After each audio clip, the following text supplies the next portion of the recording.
आज की मंगलमय बेला में दुनिया से तमाम जो जुड़े हुए लोग हैं हमसे, चाहे वो एनआरआई रिलेशन काउंसिल के G28 से जुड़े हुए या प्रीति फाउंडेशन से जुड़े हुए या दूसरे जितने भी ऑर्गेनाइजेशन हैं, इतने सारे ऑर्गेनाइजेशन का नाम लेने का के बदले हम सिर्फ आप लोगों को आमंत्रित करते हैं कि आप लोग इस मंगल के दिन मंगल बेला में मानवता, विश्व शांति और प्यार इस विषय में जो सेमिनार है आज का और वेबिनार है उससे आप जुड़ चुके हैं। बहुत बहुत आपका स्वागत है। और आज एक ऐसी बेला है जबकि कोरोना के बाद पूरी दुनिया त्राही त्राही माम है और दूसरी तरफ आग के ढेर पे हम लोग बैठे हुए हैं। मानवता बिल्कुल लगता है कि खो सी गई है। आज सबसे ज़्यादा ज़रूरी है humanity first council for SDG। इसमें हमने ये पहला कदम बढ़ाया है आज आपके साथ, और हम अपने humanity first council for SDG के उपाध्यक्ष से निवेदन करते हैं संजय चौधरी जी कि आपसे रूबरू हों और संस्था के गठन से लेके जो योजनाएं और कार्यक्रम हैं उस पर चर्चा करें। धन्यवाद चेयरमैन साहब, आदरणीय चीफ गेस्ट, आदरणीय मंत्री जी, मंचासीन अतिथिगण, चेयरमैन साहब और इस सभा को सार्थक बनाने वाले आप सभी लोग जो हमसे फिजिकली, वर्चुअली, हर तरह के प्लेटफॉर्म पे जो हमसे जुड़े हुए हैं और जो हमारा मनोबल बढ़ा रहे हैं, उन सब का मैं हार्दिक अभिनंदन करता हूं। Humanity first council for SDG की तरफ से आप सभी लोगों का मैं स्वागत करता हूं। मुझे अभी जो दायित्व दिया गया है कि मैं humanity first council for SDG का लीगल बैकग्राउंड और इसके पीछे क्या रीजन रहा, क्यों हम इस ऑर्गेनाइजेशन को लेकर आए, उस पर मैं थोड़ा सा प्रकाश डालूं। जहाँ तक लीगल बैकग्राउंड की बात है तो लीगली ये सेक्शन 8 लाइसेंस कंपनी है, गवर्नमेंट ऑफ इंडिया की अप्रूव्ड कंपनी है और मिनिस्ट्री ऑफ कॉर्पोरेट की वेबसाइट पर जाके कोई भी पूरे वर्ल्ड में कहीं से भी इसको चेक कर सकता है। मैं थोड़ा सा इसका मेन बैकग्राउंड बताना चाहूँगी कि हमने ह्यूमैनिटी फर्स्ट नाम ही क्यों चुना। नाम कुछ और भी हो सकता था, ह्यूमैनिटी ही क्यों ध्यान में आया। तो अगर total humanity first council for SDG का हम पार्ट वाइज अगर अध्ययन करें तो फर्स्ट नेम हमारे पास आता है ह्यूमैनिटी फर्स्ट। ह्यूमैनिटी फर्स्ट क्यों? ह्यूमैनिटी फर्स्ट अगर आज आप ऑर्गेनाइजेशन में कहीं भी जाएं, कहीं भी देखें, कई तरह के ऑर्गेनाइजेशंस वर्क कर रहे हैं, बट ह्यूमैनिटी एक ऐसा ऑर्गेनाइजेशन है जो सबको जोड़ता है, सारी चीज़ों को जोड़ता है। Humanity first council for SDG आपका मंच है, आपके लोगों द्वारा ही संचालित है और ये मानवता एक ऐसा गुण है जिसको हमें कहीं से डेवलप नहीं करना है, ये हम लेकर ही पैदा होते हैं। हर किसी के अंदर कहीं ना कहीं कुछ मानवता व्याप्त होती है, उस दिशा में हम काम करते हैं। तो इस वजह से हमने पहला फ्रेमवर्क में पहला जो नाम का सजेशन हमारे पास आया, ह्यूमैनिटी फर्स्ट ही आया। और जहाँ तक मैं समझता हूँ ह्यूमैनिटी एक ऐसा फील्ड है, एक ऐसा वर्क है, एक ऐसा आपके ये गुलदस्ता है कि जहाँ सारे फूल आप खिला सकते हैं, जहाँ पर सबको समानता से लेकर सबको अपनी बात रखने का, अपनी जो भी चीज़ें हैं कि इक्वलिटी के प्लेटफॉर्म पे हम कर सकते हैं। सेकंड, अगर हम इसका पार्ट करें तो हमने इसका पार्ट में रखा हुआ SDG। SDG जो है हमारा वो सस्टेनेबल डेवलपमेंट गोल्स को रिप्रेजेंट करता है और सस्टेनेबल डेवलपमेंट गोल्स जो हैं कि डेवलपमेंट आप कभी भी देखिए, अगर सिर्फ डेवलपमेंट है तो हमें विनाश की तरफ ले जाएगा। अगर डेवलपमेंट हम सस्टेन नहीं कर रहे हैं तो हमें विनाश की तरफ ही ले जाएगा। लाइक डेवलपमेंट के नाम पे हम पेड़ पौधे इस तरह से हम काटना शुरू कर देते हैं, बट अगर हम पेड़ पौधे लगाएंगे नहीं तो डेवलपमेंट तो होगा बट वो विनाश की तरफ ही ले जाएगा। हमारे बहुत सारे ऑब्जेक्ट हैं सस्टेनेबल डेवलपमेंट्स में, लाइक हंगर फ्री ग्लोब है हमारा, और हंगर फ्री ग्लोब अगर हम एक दिन के लिए अचीव कर लें, फॉर 1 डे, हो सकता है सारी दुनिया में हमने हंगर मिटा दिया, बट अगर हम उसको सस्टेन नहीं करते हैं तो सेकंड डे सेम प्रॉब्लम और भी विकराल रूप में खड़ी होगी। तो हमें डेवलपमेंट में ये चीज़ भी ध्यान देना है कि जो हमारा डेवलपमेंट हो सस्टेनेबल हो, इसलिए हमने सस्टेनेबल डेवलपमेंट पे इस कार्य को स्टार्ट किया। यूनाइटेड नेशंस ने बहुत पहले इन चीज़ों को रिकॉग्नाइज किया था और यूनाइटेड नेशंस ने करीब 17 गोल्स हमें दिए थे। उन 17 गोल्स को हमने आज के कॉन्टेक्स्ट में, आज के परिप्रेक्ष्य में रीडिफाइन किया हुआ है। बहुत सारे गोल्स हैं जो यूनाइटेड नेशंस ने कभी सोचे थे फुलफिल करने के लिए और लगभग जितने भी मेंबर्स कंट्रीज हैं सब उनको फॉलो कर रहे हैं। हमने उसको इंडिया के कॉन्टेस्ट में, इंडिया की मिट्टी से कुछ ऐसा करना चाहा कि जो ग्लोबली दिख सके, लोग उसको फील कर सकें। हमारे मेन ऑब्जेक्ट्स में जैसे हमने अभी बताया, पहला ऑब्जेक्ट था हमारा hunger free globe, food for all, basic necessity है, खाना ही नहीं रहेगा फिर मानवता कहाँ से रहेगी। तो फूड फॉर ऑल को हमने प्राइमरी दिया। लाइक सेकंड हम जाते शेल्टर फॉर ऑल, एटलीस्ट सबके लिए एक शेल्टर चाहिए। बीइंग ए ह्यूमन हम सबका एक बेसिक नीड है कि हमारे लिए कहीं ना कहीं वो शेल्टर अवेलेबल हो। पावर्टी बहुत बड़ा इशू है। पावर्टी आप चारों तरफ देखें, पावर्टी कितनी निगेटिव चीज़ों को जन्म देता है। बहुत से क्राइम्स के पीछे पावर्टी का बहुत बड़ा रोल होता है। तो पावर्टी, रिमूवल ऑफ पावर्टी, ये हमारा एक ऑब्जेक्ट है। इसी तरह आप देखें जेंडर बायस बहुत ज़्यादा, स्पेशली इंडियन कॉन्टेक्स्ट में आप देखेंगे, एशियन कॉन्टेक्स्ट में देखेंगे, डेवलपिंग कंट्रीज में देखेंगे तो आपको जेंडर बायस बहुत मिलेगा। डिस्क्रिमिनेशन बहुत तरह के डिस्क्रिमिनेशन है और लगभग हर तरह के प्लेटफॉर्म को आपको ये discrimination day to day life में देखने को मिलता है। डिस्क्रिमिनेशन कहीं भी हो, चाहे परिवार में हो, समाज में हो, वर्क प्लेस पे हो, हर तरह के डिस्क्रिमिनेशन को रिमूव करना हमारा एक लक्ष्य है।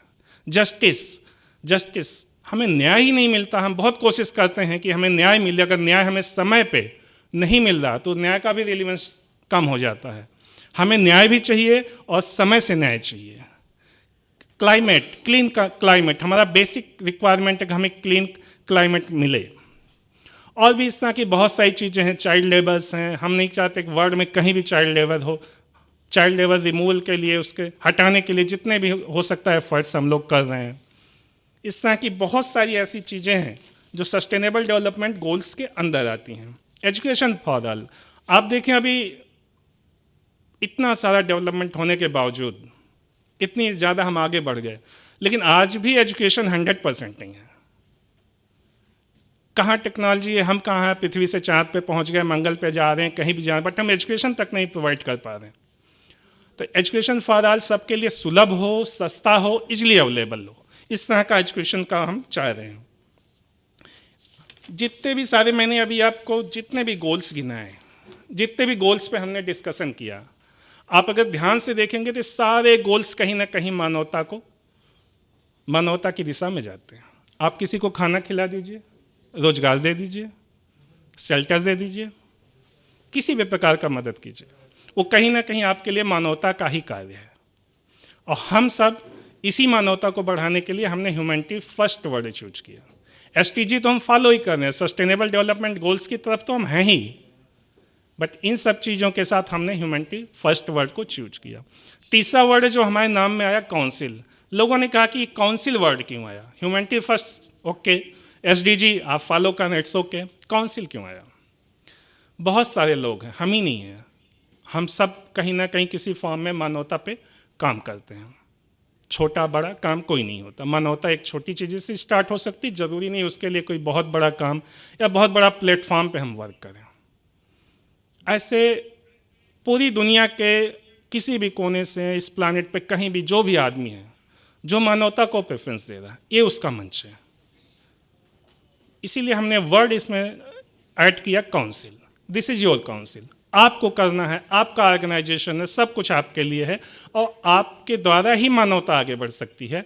इसको हमने करते हुए humanity first council for SDG नाम सजेस्ट किया। और to be very graceful god को भी, सिस्टम को भी, कि हमारा ये नाम भगवान की कृपा कहिए कि हमारा ये नाम अप्रूव हुआ और विद इन टाइम, आप इमेजिन नहीं कर सकते, हमने इमेजिन किया और ये नाम हमारे पास था। तो कहीं ना कहीं ईश्वर कृपा, भगवत कृपा हम लोग के साथ है और वो चीज़ें हमें इस दिशा में आगे बढ़ाने के लिए अग्रसित कर रही हैं।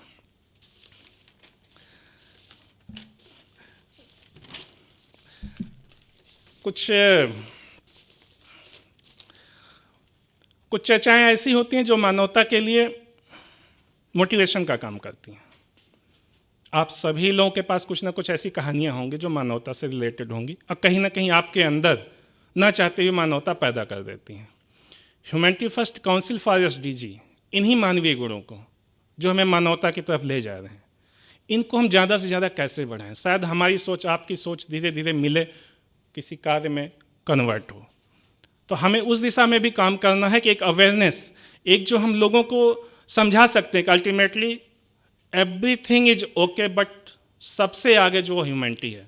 हमें अपने कर्म में, मन में, हर जगह अगर किसी चीज़ को ध्यान में रख के कुछ भी करना तो ह्यूमैनिटी होनी चाहिए। उन्हीं उद्देश्यों के लिए इस तरह के हम सेमिनार वेबिनार करके ग्लोबली कनेक्ट करते हैं। बहुत सारे प्रोजेक्ट भी हैं जो एक्चुअल ग्राउंड पे भी आपको देखेंगे अवेयरनेस के साथ साथ भी।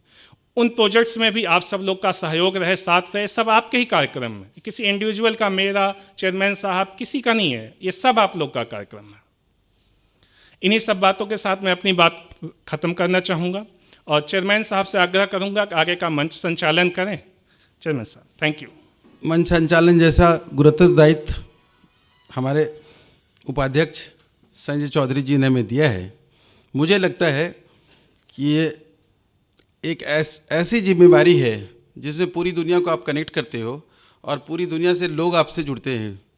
ये दूर दूर तक दुनिया के अलग अलग देशों में, कुछ अफ्रीका में, अमेरिका में, फ्रांस में, जर्मनी में, इंटायर यूरोप में हमारे जो लोग जुड़े हुए हैं, जितने चैप्टर हमसे जुड़े हुए हैं, एनआरआई रिलेशन काउंसिल जो दूसरा हमारा ऑर्गेनाइजेशन रहा है 18 साल पुराना, तो उसमें जितने भी लोग आप लोग जुड़े हैं, मैं उन तमाम लोगों से एक गुजारिश करना चाहता हूं कि संजय जी ने जितनी बातें रखी है उसको आपको आगे बढ़ाना है और अपने अपने एरिया में जितने लोग हैं उनको जोड़िए, चाहे वो किसी नस्ल के हैं, चाहे वो किसी रंग के हैं, चाहे किसी जाति के हैं, किसी धर्म के हैं, किसी संप्रदाय के हैं, उससे कोई लेना देना हमारा नहीं है।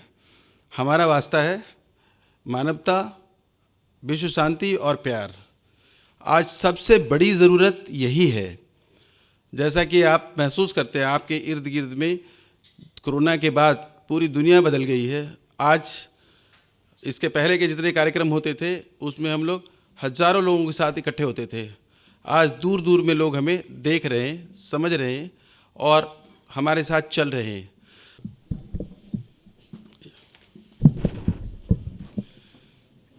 पूरी दुनिया में एक नाम, रामदास अठावले, मानवता के सबसे बड़े चिंतक हैं, प्रहरी हैं और इनके यहाँ दफ्तर में हज़ारों लोग रोज़ आते हैं, सबका काम करते हैं। अभी भी निवास पे भी मंत्री जी काम कर रहे थे, मैंने निवेदन किया कि अब आप आ जाइए। चाहता हूँ कि इस कार्यक्रम की विधिवत शुरुआत मंत्री जी के कर कमलों से हो।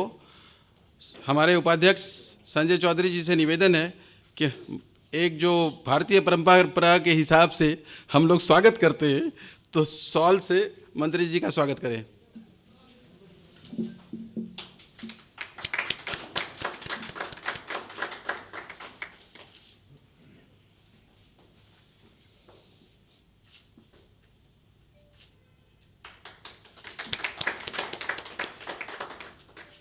विश्व शांति के लिए जैसा कि आपने देखा, बुद्ध की सबसे बड़ी भूमिका रही है और आपने देखा मंत्री जी बुद्ध के बड़े ज़बरदस्त प्रशंसक है, ऐसा मैं कहना चाहूँगा, क्योंकि मंत्री जी वही काम करते हैं जो बुद्ध किया करते थे। गरीबों का भला, गरीबों को साथ लेके चलना, दिन रात काम करना और जितने खतरनाक किस्म के गरीब हैं वो आपको मंत्री जी के कोठी पे मिल जाएंगे, ऑफिस में मिल जाएंगे। अब हम थोड़ा दिल्ली से बाहर चलना चाहते हैं और दीप शिखा बरुआ, तो दीप शिखा ये न्यूजीलैंड में रही हैं, अमेरिकन कंपनी में काम किया इन्होंने और अब हिंदुस्तान में नॉर्थ ईस्ट में रहती हैं और इनका अपना बहुत बड़ा प्रोफाइल है। मैं चाहता हूँ कि खुद इंट्रोड्यूस करो। Everyone, I hope everyone is doing well. So I am connecting from Assam right now. So I'm a physiotherapist by profession, and then I went to New Zealand to pursue my postgraduate diploma in health management. So today I'm going to speak a little bit about the Sustainable Development Goals, which was adopted by the United Nations in 2015 to end poverty, protect the planet, and ensure that by 2030, all people across the globe enjoy peace and prosperity. So there are 17 SDGs, Sustainable Development Goals. The first one, which we would like to talk about, is end poverty. And then access to healthcare services. You all have seen how the pandemic has changed everything. So it has turned the whole world upside down. So it is very important that people have the basic access to healthcare facilities in the world, in across the world. Then coming to the next point is clean water and sanitation, which is another very important aspect of maintaining our good health. Quality education is another thing which we want to focus on, and then housing. Then there are many like this. I will just point out the goals: gender equality, affordable and clean energy, climate action. This is another thing you must. I have experienced this. Last summer was very, very, very hot, and I think many of you will agree. And this is nothing but the effect of global warming. And this is we have to try doing something so that we can save our planet. Then coming to employment and economic growth. During this pandemic, many people have lost their jobs. They have struggled a lot to 2020 and 2021. So we want to ensure that as an organization, we can do something that going forward, if something like this happens tomorrow, we are braced up, we are all prepared to handle this. Then coming to another point is skill development. There are so many areas where we can help our people to develop the skills so that they can grow professionally, they can learn things, they can learn new things, new topics, and help them to increase the employment opportunities. And then we want to make sure that we have a world which is free of discrimination. We have peace and we have justice for everyone. So we as an organization have joined hands together to ensure that we fulfill these sustainable goals. But without the help and support of all of you, this is not possible. So I would like to request everyone to come forward and support Humanity First Council to achieve all these goals. So I would like to request the members, the sponsors, the volunteers, and everyone to come forward. Let's join our hands together to develop a better tomorrow. Thank you so much. बहुत बहुत धन्यवाद। और आप हमारे team में बहुत ही active team member हैं humanity first के साथ, और हम बहुत धन्यवाद करना चाहते हैं दीपशिखा को। और ऐसे ही आप हमें एनर्जी देते रहो, कहीं भी आप रहो, कुछ भी रहो, ह्यूमैनिटी के लिए आप काम कर रहे हो, अच्छा काम कर रहे हो, बहुत बहुत धन्यवाद।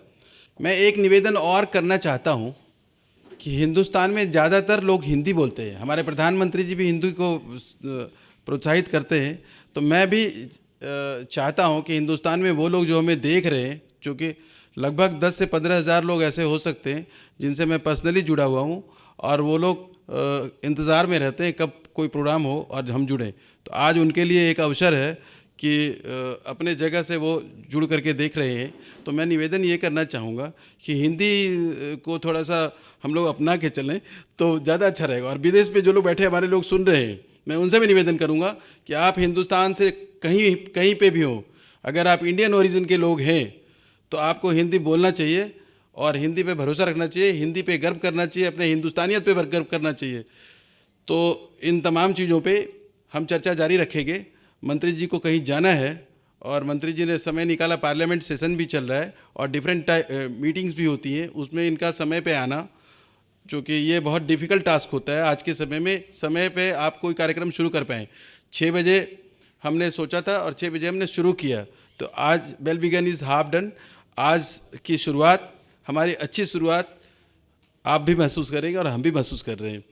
तो इस कार्यक्रम को हम आगे बढ़ाते चलेंगे और भी लोगों को जोड़ेंगे, लेकिन मंत्री जी से निवेदन है कृपा करके हिंदी में अपना आशीर्वाद इस सभा को दें, दुनिया में जो लोग देख रहे हैं उनको दें।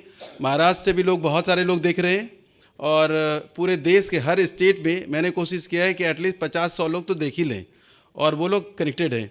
तो आप अपना मानवता का जो आपका दृष्टिकोण है, इस संस्था के लिए हमें क्या करना चाहिए, आप हमें गाइड करें, मार्गदर्शन दें, ताकि हम लोग पथ से भटक नहीं जाएं, पथ पे चलते रहें और जो टारगेट लेके हम चले हैं, ईश्वर हमें कामयाबी दे।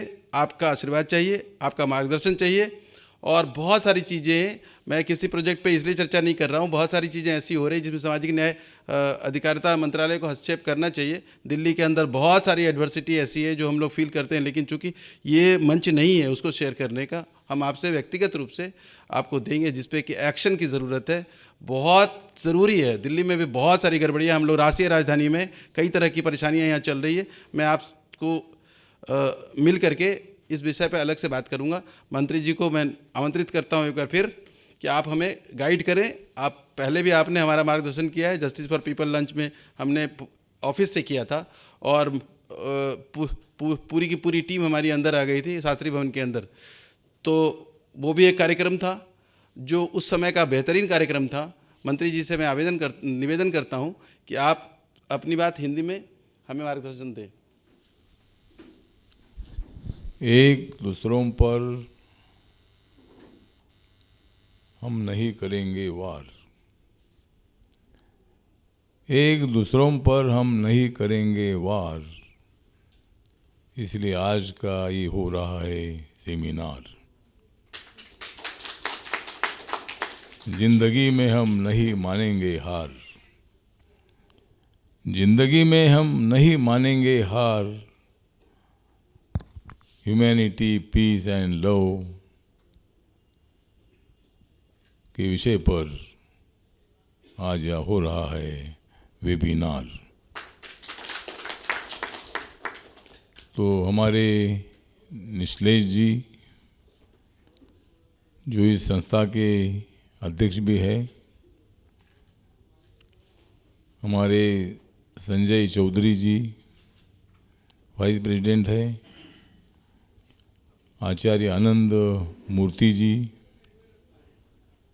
जिन्होंने अपने विचार यहाँ रखे हैं, संजना जॉन, ये अच्छे एक्टिविस्ट भी है। बहुत बार हम दूसरे को मिले, कल एक प्रोग्राम में डॉक्टरों के हम कॉन्स्टिट्यूशन क्लब में मिले थे, तो आज भी हम यहाँ मिल रहे हैं। हमारी मंजू छिब्बर जी जो आरपीआई की नॉर्थ इंडिया के अध्यक्ष भी है, भूपेंद्र रंजन जी जो मंच पर बैठे हुए हैं। तो ये पूरे दुनिया को, ह्यूमन को, ह्यूमैनिटी की आवश्यकता है। विदाउट ह्यूमैनिटी जो ह्यूमन होता है, ये ह्यूमन नहीं होता है। जिनके पास ह्यूमैनिटी है वही ह्यूमन होता है, वही आदमी होता है, वही मानव होता है। और उस मानव को मानवाधिकार मिलना चाहिए। हमारे शमीम खान जी भी यहाँ मौजूद है, ये मतलब वर्ल्ड ह्यूमन राइट्स का संगठन है, उसके भी वो अध्यक्ष हैं। तो ह्यूमन राइट के लिए ह्यूमैनिटी की आवश्यकता होती है। जो पीस होता है, शांति होती है, शांति से ही अगर हमारा मन शांत रहेगा तो हम बहुत ही अच्छी प्रगति कर सकते हैं। और हमने मन में ज़्यादा अहंकार होगा तो उस अहंकार से अपना खुद का भी नुकसान होता है और दूसरों का भी नुकसान होता है। तो गौतम बुद्ध जी ने अपने मन का अहंकार निकालने की भूमिका रखी। प्रज्ञाशील करुणा, यही विचारधारा उन्होंने रखी। तो बुद्धा के कार्यकाल में अगर कोई हमला करते हैं तो जूडो कराटे होते हैं, उसमें इसको जख्म होती नहीं है। तो अगर कोई अपने ऊपर हमला करता है तो हमला करने वालों को रोकने के लिए कराटे, गुम्फू जो होता है, तो सेल्फ प्रोटेक्शन के लिए वो काम होता है। हम किस पर हमला नहीं करेंगे, लेकिन हमला करने वालों से बचेंगे और हम भी उनके ऊपर हमला नहीं करेंगे। तो हमला करने से हिंसा करने से किसका भला होता नहीं है। मतलब अपने पास होनी चाहिए कला, अपने पास वो होनी चाहिए कला जो करती है दूसरों का भला। तो ये कला होती है, ऐसी कला होनी चाहिए। दूसरों को उद्ध्वस्त करने वाली कला नहीं होनी चाहिए, दूसरों को खत्म करने वाली कला नहीं होनी चाहिए।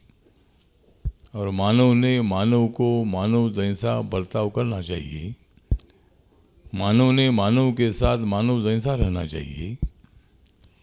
और मानव ही जानवर बनेगा तो फिर जानवर मानव कैसा बन सकता है। मतलब मानव ने ही मानव रहना है, बनना है। तो उसके लिए हम सब लोगों को काम करना है, ह्यूमैनिटी के लिए काम करना है, पीस के लिए काम करना है, लव के लिए काम करना है। एक दूसरे पर हमारा प्रेम होना चाहिए, विश्वास होना चाहिए, दिल से दिल लगाना चाहिए, दिल से दिल लगाना चाहिए और एक दूसरे को हमने जगाना चाहिए।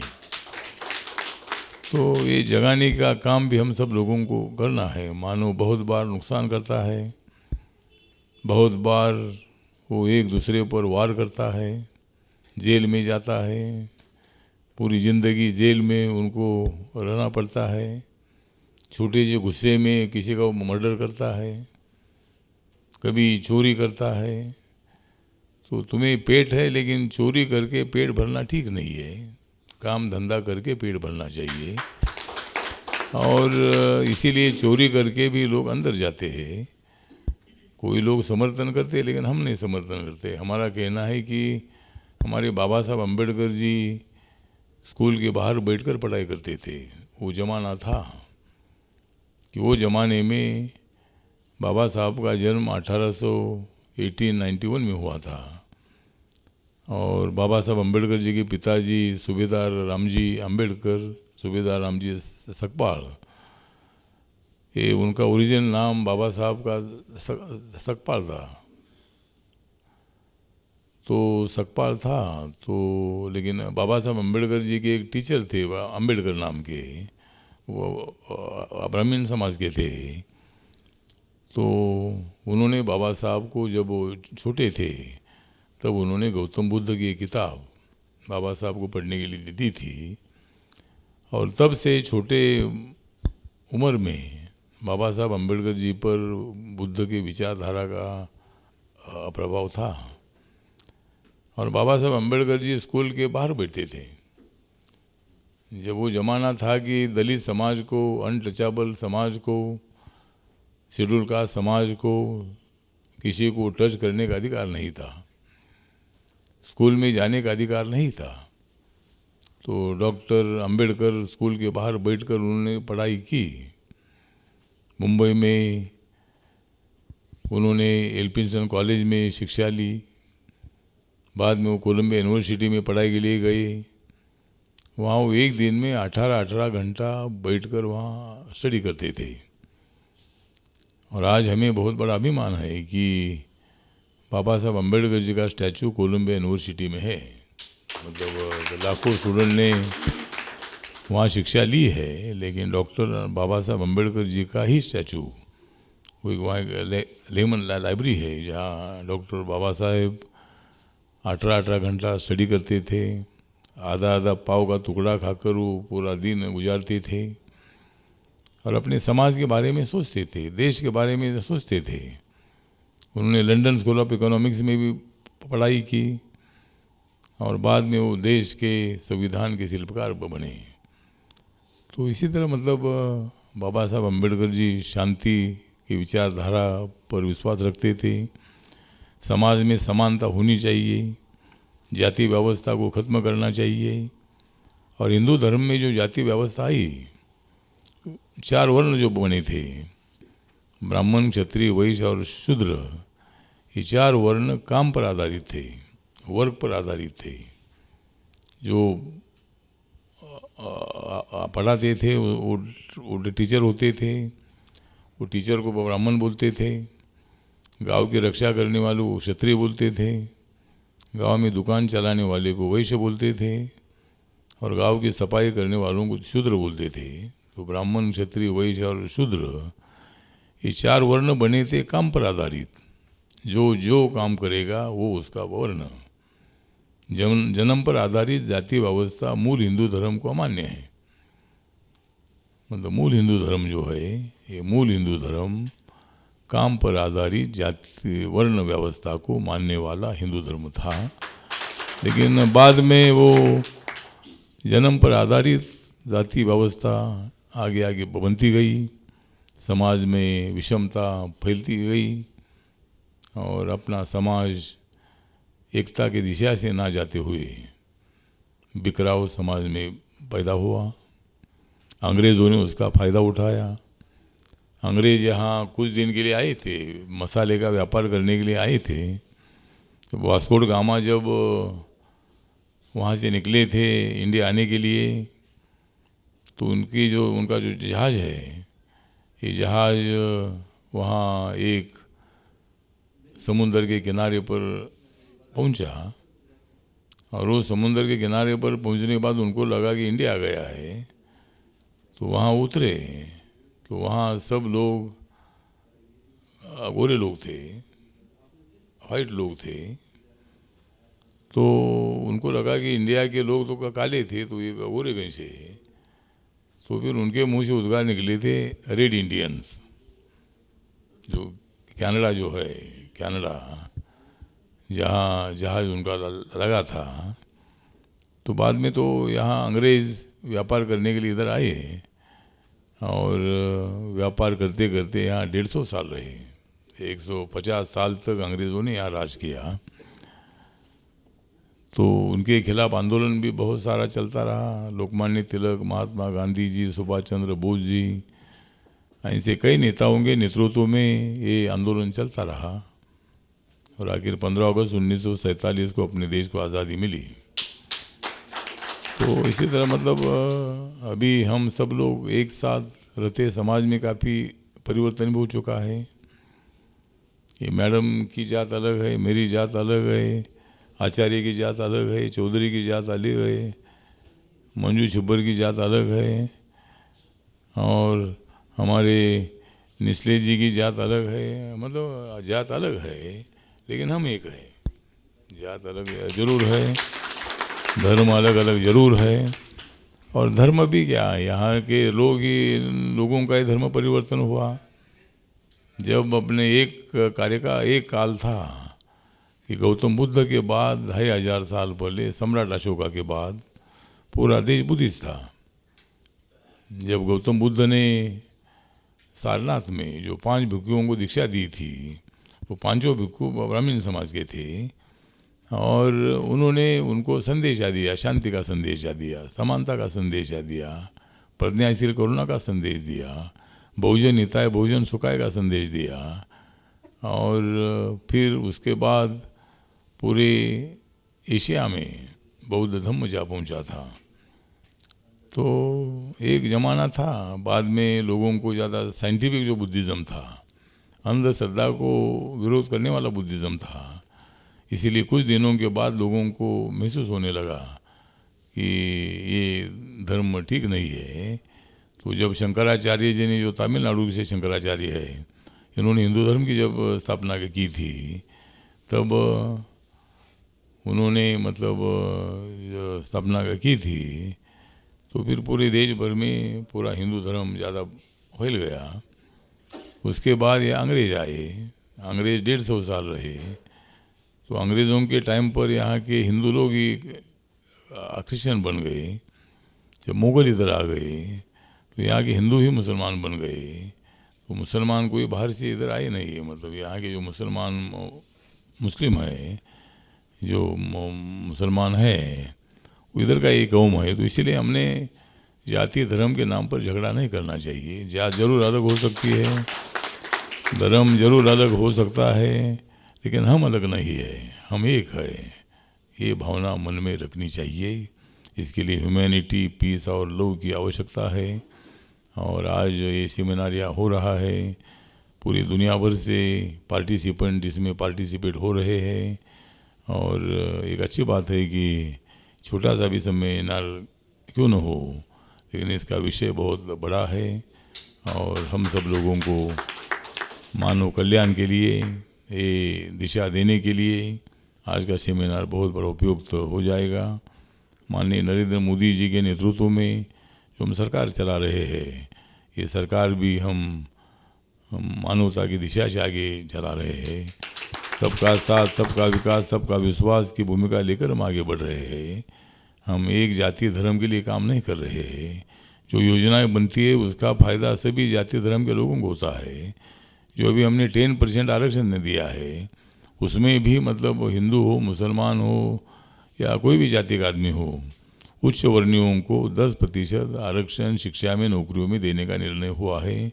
मेरे मंत्रालय ने निर्णय ले लिया है और उसका फ़ायदा देश के इकोनॉमिक बैकवर्ड क्लास के जो फैमिली है उनको उसका फ़ायदा होता है। तो इसी तरह नरेंद्र मोदी जी ने जनधन योजना हो, उज्ज्वला योजना हो, आवास योजना हो या आयुष्मान भारत योजना हो, सभी योजनाओं का फ़ायदा सभी जाति के धर्म के लोगों को होता है। तो इसीलिए नरेंद्र मोदी जी के नेतृत्व में मुझे मंत्री बनने का मौका मिला है और लोगों की सेवा करने के लिए मुझे पूरा अधिकार भी मुझे दे दिया है। मुझे रोज़ पूरे देश भर के लोग मिलते रहते हैं, 300, 400, 500 लोग मुझे यहाँ मिलते रहते हैं और सभी जाति के लोग मेरे पास आते हैं और उनकी जो समस्या है वो लेकर मेरे पास आते हैं और मैं उनको ना जात पूछता हूँ, ना पात पूछता हूँ, ना भाषा पूछता हूँ, ना धर्म पूछता हूँ, ना गाँव पूछता हूँ आप कहाँ जाए हैं, लेकिन बाकी और कुछ मैं नहीं पूछता हूँ और उनके लिए मैं मदद करता हूँ। ये सत्ता जो है, सत्ता मुझे मिली है, ये सत्ता लोगों की सत्ता है, लोगों के लिए सत्ता है, तो इसीलिए लोगों को मदद करना मेरा फर्ज है। तो इसी तरह आज आप लोग इधर आए हैं, मैं आपका धन्यवाद करता हूँ, आपका आभार व्यक्त करता हूँ, आपको प्रणाम करता हूँ और आपका मिशन भविष्य में एक सक्सेसफुल मिशन हो जाएगा, ऐसी उम्मीद यहाँ व्यक्त करते हुए मैं मेरे 2 शब्द खत्म करता हूँ। जय भीम, जय भारत, नमस्कार, प्रणाम। चलते हैं क्योंकि हमारे बहुत सारे लोग वे इंतज़ार कर रहे हैं। मैं अभी आग्रह करना चाहता हूं कि जो साथी हमारे बाहर हैं हिंदुस्तान से, इस सभागार से, उन लोगों को मैं धीरे धीरे कनेक्ट करूं। यहाँ पे बहुत सारी चीज़ें, आरटीआई यहाँ भी है और यूनाइटेड नेशन के जितने 2 देश हैं उसमें आरटीआई है। हमें पहले एप्लीकेशन देना पड़ेगा और उसके बाद फिर ज़रूरत पड़ने पे हम उनसे रिप्लाई मांगेंगे। नहीं देंगे तो फिर हम जिनेवा में मुकदमा करेंगे। जब हम इतनी ताकत के साथ आगे बढ़ेंगे तो कोई ताकत नहीं है हमें कमज़ोर कर दे, ढीला कर दे या हमें आगे बढ़ने से रोक दे। क्योंकि मानवतावादी लोग हैं। हमारे संगठन में अभी हम लोगों ने सोमोटो के लिए चीफ जस्टिस को कुछ चीज़ों पे लिखा था जिसपे सोमोटो हुए और हमें आरटीआई तक नौबत नहीं पहुंची। चूँकि भारत के मुख्य न्यायाधीश बहुत ही ऑनेस्ट हैं और बहुत ही सेंसिटिव हैं, तो सोशल कॉज पे सोमोटो उन्होंने लेना शुरू किया। हम लोगों ने ह्यूमैनिटी फर्स्ट के रजिस्ट्रेशन के बाद पहला काम किया था कि रिक्वेस्ट किया था। उसके पहले हिंदुस्तान में सोमोटो नहीं होता था। हम लोगों ने इसको अडॉप्ट किया कि जब सोमोटो गवर्नमेंट कोर्ट ले सकती है तो क्यों नहीं करना चाहिए। हम लोगों ने रिक्वेस्ट किया और उस पर सोमोटो हुए। बहुत सारी चीज़ों पे अब तो हम लोग देख रहे हैं, महसूस करते हैं, हिंदुस्तान में बहुत सारे विषयों पे सुप्रीम कोर्ट सोमोटो ले रहा है। जैसे अभी कुछ किलिंग्स हुई थी उत्तर प्रदेश में, कुछ जगह कहीं रेप हुए, उस पर सब में सोमोटो चीफ जस्टिस ले रहे हैं और सुप्रीम कोर्ट बहुत एक्टिव है इस मामले में। नीचे भी अगर हम कंप्लेन करते हैं, चूँकि आरटीआई के दायरे में राष्ट्रपति भी हमारे हैं, प्रधानमंत्री भी हैं, सुप्रीम कोर्ट के जस्टिस, चीफ जस्टिस से लेकर के जो छोटे छोटे जुडिशियल छोटे छोटे स्थानों पे जो जुडिशरी के जो भी पार्ट है वो सब आरटीआई के लिए आंसरेबल है। तो हमें आरटीआई को प्रमोट करना पड़ेगा और सिर्फ हिंदुस्तान में नहीं, दुनिया के अलग अलग देशों में। चूँकि हम किसी को आवेदन दें, पहले हम निवेदन करें, फिर हम उनसे जवाब मांगें और वो जवाब देंगे, नहीं तो फिर हम अपील में भी जा सकते। तो अभी क्या है कि हमारे ह्यूमन राइट बहुत ज़्यादा डेवलप्ड हैं। हमें ज़रूरत है कि आसपास के वातावरण में उसको हम अप्लाई करें और लोगों को ट्रेन करें। Humanity first council for SDG, इस काम में भी हम लोग अभी तो हम लोग यूनिवर्सिटी की तैयारी में है कि humanity first council for SDG university हो, जो ग्लोबल यूनिवर्सिटी होगी और एक्चुअल भी होगा, वर्चुअल भी होगा। उसके लिए लाइसेंस के लिए हम लोगों ने अप्लाई कर रखा है, उसके प्रोसेस में है। हो सकता है कि हम अगले साल 15 अगस्त के पहले इस पे डिफरेंट कोर्सेज चालू कर दे, 1 सप्ताह से लेके पीएचडी कोर्स तक।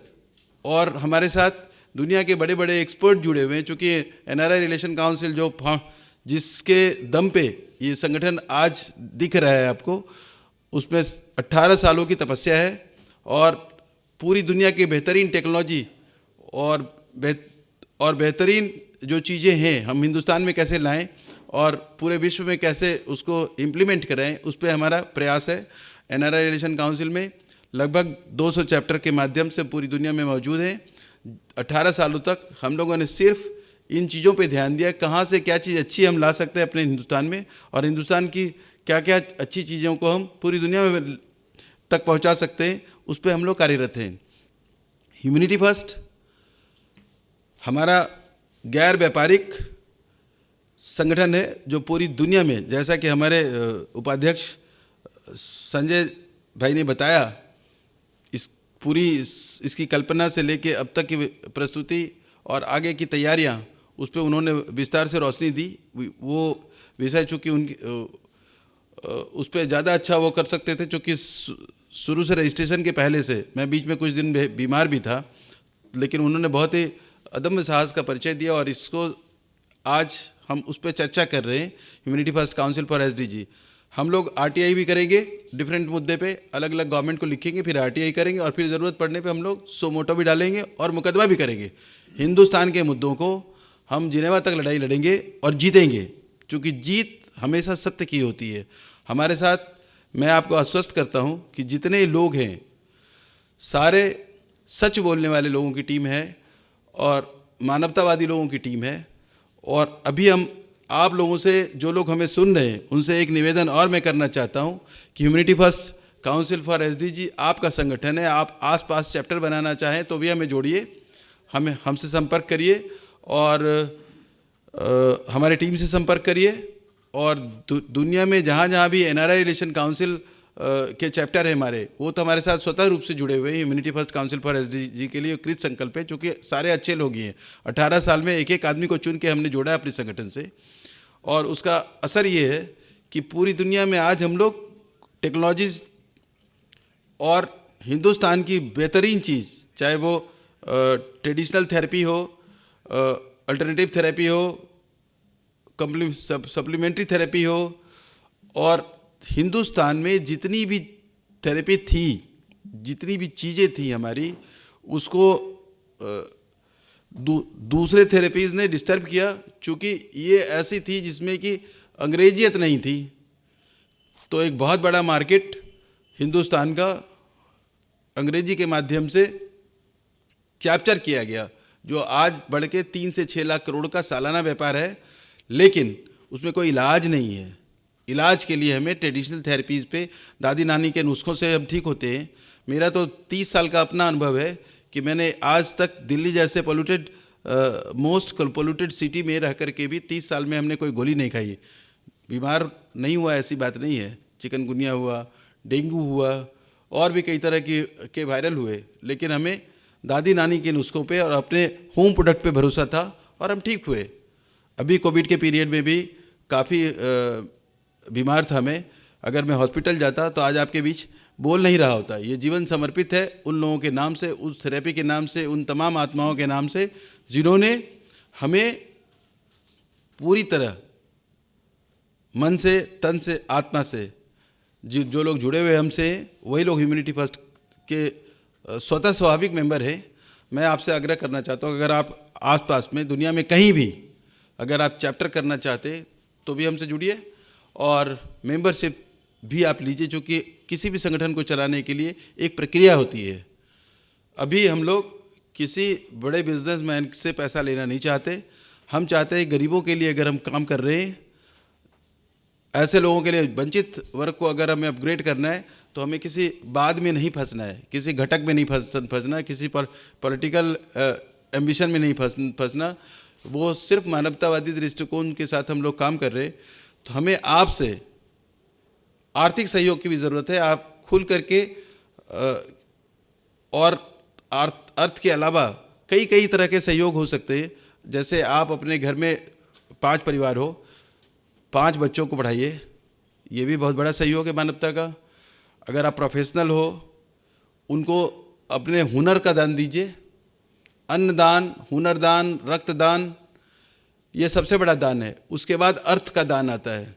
किसी भी स्ट्रक्चर को चलाने के लिए धन की आवश्यकता होती है। तो हमें भी चाहिए, हमारे संगठन को भी चाहिए, हमें अपने लिए नहीं चाहिए, क्योंकि हम लोग ट्रांसपेरेंट है। सेक्शन 8 की कंपनी है, इसमें 1 रुपये भी कोई भी आदमी हमसे कहीं से भी हिसाब ले सकता है। हमें RTI की ज़रूरत नहीं है। हमें आप ओपन टू ऑल है। जो भी पैसा आप देते हो, हम कहाँ लगा रहे हैं, ये आपको जानकारी होनी चाहिए। हम सब जो बड़े डोनर होंगे, हमारे मिडिल ईस्ट में बहुत सारे लोग हैं जो हमसे जुड़ना चाहते हैं। हमने सबसे ये निवेदन किया कि जब भी आप हमसे जुड़िए तो हम आपको एक ऐप देंगे। आपका पैसा किस मद में है, हंगर फ्री ग्लोब पे अगर आप दे रहे हो तो किस एरिया में हम गाड़ी भेज रहे हैं, कितने लोगों को दिया जा रहा है भोजन, किस तरीके से। मैं जस्ट एक एग्जांपल दे रहा हूँ। तो कितने लोगों को, कितने बेनिफिशरीज हुए, सबका वीडियो आप देख सकते हो। कितना किलोमीटर गाड़ी चली, पूरी तरह GPS के साथ सारी लेटेस्ट टेक्नोलॉजी हम लोग उसके साथ रखेंगे। रसोई कैसा बन रहा है, कितना बन रहा है, किन लोगों को मिल रहा है, वो सबकी जानकारी आप खुद भी कभी भी देख सकते हो। जो गाड़ी आपकी होगी, जिसको कि सुदूर इलाके में हम भेजेंगे। चाय बागानों में बहुत सारी ऐसी माताएं बहनें काम करती हैं जो पीठ पे बच्चे को रखती हैं और भूखे प्यासे वो दिन भर काम करती हैं और उनको भोजन नहीं मिलता। तो ऐसी स्थिति, और अलग अलग जगह पे शहरों में भी एक तबका ऐसा है जिसको दोनों वक्त का 2 जून की रोटी नहीं मिलती। तो हंगर फ्री ग्लोब की कल्पना हम करते हैं। यूनाइटेड नेशन की कल्पना है, SDG का है, सस्टेनेबल डेवलपमेंट गोल्स में शामिल है कि दुनिया में कोई भूखा नहीं रहे। हम लोग कदम से कदम मिला के उस कार्यक्रम को चलाना चाहते हैं। और बहुत सारे डोनर हमारे ऐसे हैं जो हमें साथ लेके हमसे जुड़ना चाहते हैं। और अलग अलग प्रोजेक्ट है। एक प्रोजेक्ट की चर्चा हम अभी कर रहे हैं, चूँकि इतना वक्त नहीं है और हमारे साथ बहुत सारे वक्ता हैं जो बाहर से जुड़े हुए हैं, उनको भी हमें मौका देना है। तो हम आपसे ये भी अपील करते हैं कि हमें शिक्षित भी करना है। हम यूनिवर्सिटी भी ला रहे हैं मानवता पे, humanity first council for SDG university, जो अगले 15 अगस्त के पहले चालू हो चुका होगा, वर्चुअल और एक्चुअल दोनों। साथ ही हमें वैसे जितने भी डोनर हैं, छोटे डोनर को हम उनका पैसा कहाँ लगा रहे हैं उन तक जानकारी पर रहेगी। बड़े डोनर जो हमारे हैं, जो एक प्रोजेक्ट को 18 हम लोगों ने 18 रीनेम किया है, उसमें जहाँ कहीं भी चाहते हैं आप हिंदुस्तान के बाहर, क्योंकि अफ्रीका भी हमारा भाई है और अफ्रीका की भी जो ट्रेजेडी है पूरी दुनिया देख रही है। लेकिन हम ज़रूरत है कि एक कदम साथ चलें।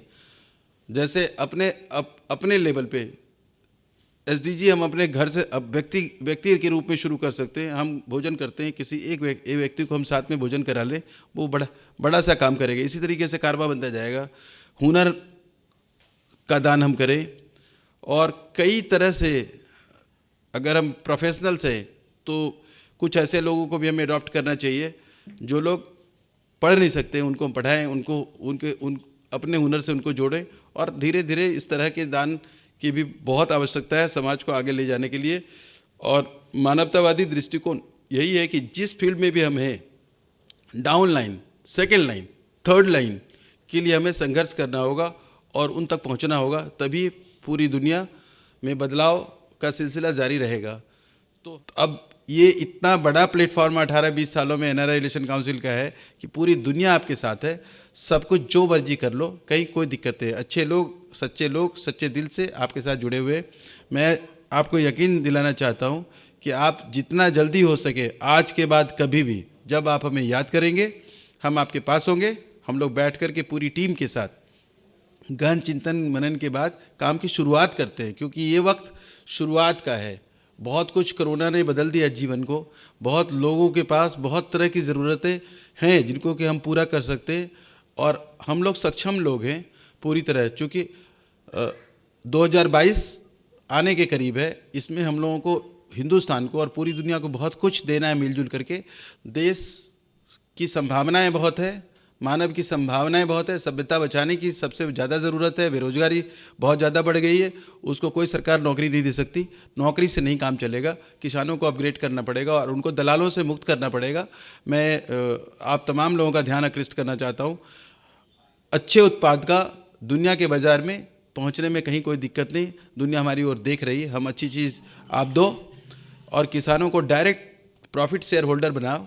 इस तरह के बीच में जो दलाली का सिस्टम है कि 10 रुपये की चीज़ चलती है वहाँ से दिल्ली पहुँचते पहुँचते 180 रुपये में बिकती है, ये ख़त्म होना चाहिए। किसान अगर पार्टनर हमारा होता है तो ये उद्देश्य पूरा होगा, जो मोदी जी का उद्देश्य है कि फार्मर प्रोड्यूसर कंपनी को मजबूत किया जाए, रोजगार के अवसर तलाशे जाए, तो वो तब तक पूरा नहीं हो सकता जब तक किसानों को डायरेक्ट हम इंटरनेशनल मार्केट में एक्सपोजर न दें। वो हम तैयार हैं करने को आपके साथ, और उम्मीद करते हैं बहुत जल्द 2022 का ये कार्यक्रम भी हमारा चालू होगा। बहुत बहुत धन्यवाद सत्येंद्र जी, कभी भी फ़ोन करिए, कभी भी बैठते हैं, उसका शुरू करते हैं। अब 4 नई चीज़ें शुरू करने की का वक्त है, अभी सही वक्त है, क्योंकि इतनी बेरोजगारी, इतनी परेशानी ने मानवता ने कभी नहीं देखी थी। पूरी दुनिया में जॉबलेस लोग हैं, हम उनको हिंदुस्तान में अपने अब हर हाथ को काम हमें देना है। दुनिया का विश्व गुरु हो सकता है उस पर, और हिंदुस्तान में कौन कौन सी टेक्नोलॉजी लाई जाए इस पर हम तमाम लोगों ने मिलकर के आपके साथ काम किया। और भी जितने हमारे संगठन में अफ्रीका से, मिडल ईस्ट के दूसरे देशों से, यूरोप से और अमेरिका से, अमेरिका के 50 स्टेट में संगठन है आपका एनआरआई रिलेशन काउंसिल का, जैसा आप जानते हैं। तो मैं आज जिन लोगों से मैं पहली बार बात कर रहा हूँ उनको मैं ज़रूर आश्वस्त करना चाहता हूँ कि हम लोग पूरी दुनिया के लिए सोचते हैं, व्यक्तिगत जीवन कुछ भी नहीं है हमारा। हम लोग, जैसा कि अभी सत्यार्थी जी कह रहे थे, उन्होंने बहुत सच्ची बात कही, लेकिन बहुत मजबूत इरादे और बहुत बुलंदी ईश्वर आपको तब शक्ति देता है जब आप दूसरों को देने की बात सोचते हो। हम ये, चाहे वो हुनर हो, चाहे वो अन्न हो, चाहे वो किसी भी तरह का दान, जब आप दान की सोचते हो तो ऊपर वाला कभी आपको कम नहीं होने देता, हमेशा आपको ज़्यादा देगा। अगर आप 1 रोटी देते हो, 6 रोटी आपको मिलता है। ये हमारे पुराणों में भी है और हमारे धर्म में भी है, और इंसानियत का सबसे बड़ा रूप यही है कि जब आप व्यक्तिगत रूप से अपनी कुछ कमी, अपनी कुछ चीज़ों को दान करते हो, तो वो कई गुना बढ़ करके ईश्वर आपके अपने खाते में जमा रखता है। और आपको कभी भी, मैंने भूखे रह करके भी भोजन लोगों को कराया है, कभी मुझे दिक्कत नहीं हुई, दान करने की दिक्कत नहीं होती कभी भी। जब आप दान की सोचोगे, आपके पास कभी धन की कमी नहीं रहेगी। और मुझे लगता है कि ये सबसे बड़ा ब्रह्मास्त्र है सोच का, कि जब आप दूसरों को देने की प्रवृत्ति रखते हो तो ईश्वर आपके पास कभी कमी नहीं रहने देगा। मैंने बहुत बार ऐसा देखा है कि मेरे जेब में 1 रुपया नहीं रहा है, लेकिन कोई काम रुका नहीं है। यह सबसे बड़ी चीज़ है, क्योंकि जितने सहयोगी साथी, जितने इष्ट मित्र होते हैं, रिश्तेदार होते हैं, जानने वाले लोग होते हैं आपको जो सच्चे मन से जानते हैं, वो आपको सच्चे मन से स्वीकार भी करते हैं, और आपके किसी भी काम में वो इंजन की तरह साथ होते हैं। और हमने देवता नहीं देखे, लेकिन हमने उसके रूप देखे मानव में, और यही एक चीज़ है जो सच्चे और ईमानदार लोगों के साथ कभी उसको दिक्कत नहीं होते देखा, हमने किसी को भी देखा नहीं। लेकिन आज क्या है कि नकली का दौर है, असली लोग लुप्त हो जाते हैं। नकली साधु, नकली समाज सेवी, नकली पॉलिटिशियन, उसमें थोड़ा सा हम दिशा भ्रम के शिकार होते हैं, लेकिन चीज़ें असली आ जाती हैं और आपका काम बोलता है। 30 साल की तपस्या 2022 के लिए पूरी तैयारी के साथ हम लोग आ रहे हैं। हम लोग बहुत सारी चीज़ें लाएंगे, बहुत सारे दोस्तों के साथ, और हमारे साथ जो लोग जुड़े हुए हैं उनको विशेष रूप से हम चाहते हैं कि वो अपने अंदर के स्ट्रेंथ को और बढ़ाएं। एडवर्सिटी से घबराना नहीं है, अपॉर्चुनिटी उसमें ही मिलती है, और बहुत अपॉर्चुनिटी मिलती है। तो ज़रूरत है सिर्फ आपके हौसले को बुलंद रखने की। जब आप हौसला बुलंद रखते हो तो आपको प्रकृति साथ देती है, ईश्वर साथ देता है। आपके किसी भी धर्म के आप हो, किसी भी संप्रदाय के हो, आपका ईश्वर आपके साथ हमेशा खड़ा रहता है, और आप मुसीबतों में आप डट के चलते हो। हट के कोई भी मंजिल नहीं हासिल की जाती है। ठान लो तो जीत है, मान लो तो हार है। मैं एक छोटी सी कविता सुनाना चाहता हूँ जो मैं बचपन से मुझे प्रेरित करती है। जहाँ विचार तरंगे ऊंची उठ उठ कर लहराती है, वही जातियाँ वही सभाएं ऊंची पद भी पाती है। जहाँ विचारों को ही अपने दम पे कुचला जाता है, काल अंतर में उसका कहीं निशान नहीं रह पाता है। ये वो थॉट है जो मुझे हमेशा मजबूत इरादे के साथ, हौसले के साथ जुड़ने को कहती है, और मैं जुड़ा रहता हूँ। और अब इस टेक्नोलॉजी के फील्ड में जिस तरीके से आज हम लोग पूरी दुनिया से जुड़ के रहे और जुड़ते चले जा रहे, हम उम्मीद करते हैं कि अगले सेमिनार में हम थोड़े से अपग्रेड हो जाएंगे। फाउंडर उपाध्यक्ष संजय चौधरी जी को वो अपनी बात धन्यवाद ज्ञापन से पूरी करें और इस कार्यक्रम का विधिवत समापन की घोषणा करें। Sanjay. Humanity first council for SDG, जैसा कि हमने देखा है, आपका ही मंच है और आपके ही द्वारा था। आज इस बात को लोगों ने पूरी तरीके से चरितार्थ किया कि ये उनका अपना संगठन है और उनका सहयोग जो हमें मिला उसके लिए हम उनका हमेशा के लिए आभारी रहेंगे। और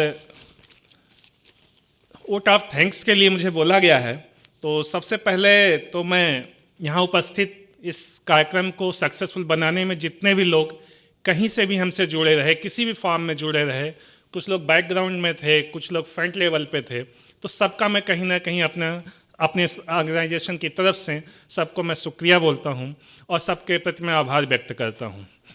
हमारे मंत्री जी, माननीय मंत्री जी, जिन्होंने इतनी व्यस्तता होने के बावजूद भी हमें इस व्यस्त समय में भी काफ़ी समय दिया और साथ ही साथ इस सेमिनार के लिए समस्त सुविधाएं प्राप्त करवाईं।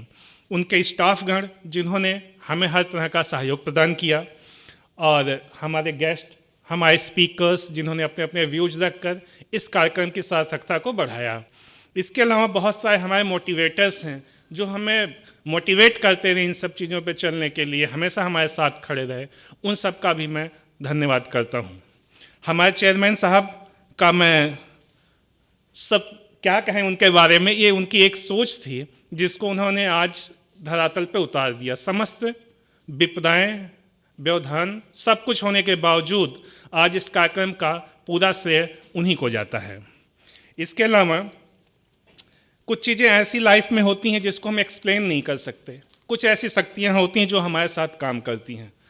उनमें से उस डिवाइन पावर्स को भी मैं अपने तरीके से नमन करता हूँ और अपनी संस्था के प्रति, संस्था की तरफ से उस डिवाइन पावर को प्रणाम करते हुए मैं उनकी तरफ से धन्यवाद देता हूं कि उनकी वजह से एक कार्यक्रम इतने सुलभ तरीके से, इतने अच्छे तरीके से चला। आप सभी का बहुत बहुत धन्यवाद। Thank you.